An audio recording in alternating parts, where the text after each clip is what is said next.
Good day mga ka-trouble. Dala naman tayo sa ating balitang basketball. Pero bago yan, huwag kalimutang subscribe at hit na rin ang notification bell para maging updated kayo sa ating mga video. Mga ka-trouble, ngayon, pag-uusapan na about sa ating Gilas Pilipinas at nailabas na ang Final 12 na gagamitin para sa darating na World Cup.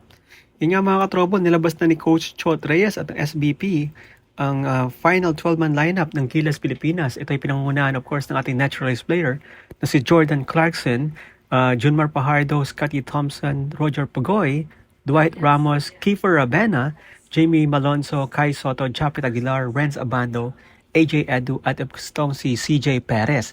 So nawala po sa listahan sa 16 ng Gilas pool itong sila Ray Ray Parks, si Terdy Rabena, si Chris Newsome, of course itong si Calvin Optana. So malaking kawalan ito, lalo na itong si Chris Newsome dahil itong lock-in defender, at pinasok of course si Chot Reyes itong si Keeper Rabena dahil naniniwala siya na kailangan natin ng point guard.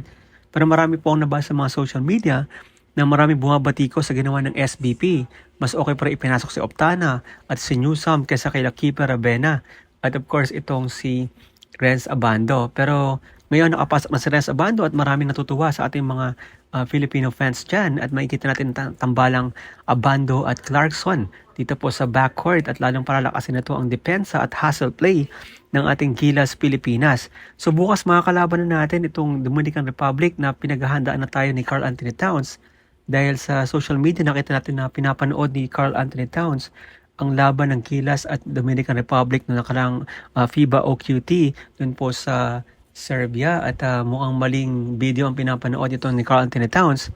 Siguro tinitignan nito ang design play ng Gilas Pilipinas, although bago rin po ang coach natin dahil noon gamit ang coach natin ay si Coach Tab Baldwin at iba ang sistema ng Gilas noon kumpara ngayon. So ibang iba po yan mga katrobol, kaya mukhang mali po ang pinapanood na video nito ni Karl Anthony Towns. But hopefully na matalo ng Gilas Pilipinas itong Dominican Republic kasi kailangan natin manalo.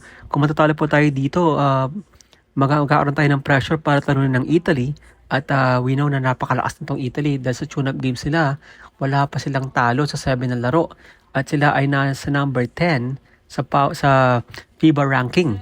So ganun kalakas po ang Italy at mukhang mahirap itong talunin. Hindi ko naman sinasabi na hindi natin kaya, pero posibleng matalo natin to, kaya lang napakahirap. At siguro kailangan malasin muna ng Italy para matalo natin, lalo na kanilang mga shooting. So bukas talagang paghahandaan ng Gilas Pilipinas itong si Karl Anthony Towns bilang sentro nitong Dominican Republic at napakalakas po nito dahil dito sila Solano, sila Victor Lees at si Quijones. So talagang malakas po itong Dominican Republic, pero dito po tayo sa ating home court kaya kailangan ng ating six man or yung crowd natin para magkaroon ng boost itong ating Gilas Pilipinas, lalo na ito ay gaganapin sa Philippine Arena at for sure mapupuno po ang stadium dito at makikita natin ang suporta ng ating mga Filipino fans. So yun po, at ang susundan naman yan ng August 27 games Angola. So nakadetermine pa rin yan dito po sa first game nila, at kung mananalo tayo sa Dominican Republic at for sure talagang tatalo na itong Angola. Yan po ang ating sukatan dyan. At sa Italy, ang huling laban natin sa August 29. Lahat po yan 8 PM mapapanood po sa TV5. At of course, dito po sa One Sport at sa isang mga online streaming like sa Facebook. Yan, marami po yan.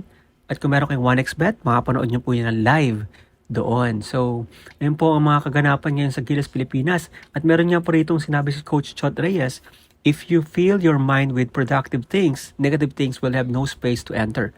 We call it positivity. So I just always remind myself what we hear going on this special, that's enough for us to stick together and keep our heads down and do the work. So yun po ang sinabi ni Coach Chot Reyes para po bago maglaro ang Gilas Pilipinas bukas. So nandun po ang pressure. Pero tulad ng sinabi ko, nasa home court po tayo at marami pwedeng mangyari dito po sa ating baluarte. Yun. So mga ka-trouble, supportan po natin Gilas Pilipinas bukas. At lahat po tayo manood sa TV at sa venue para po mas lumakas ang loob ng ating mga kababayan, lalo na po itong Final 12 na lalaban sa Gilas Pilipinas. Yan, kung may comment kayo dyan about sa Final 12, paki-comment lang po kung sang-ayon ba kayo o hindi.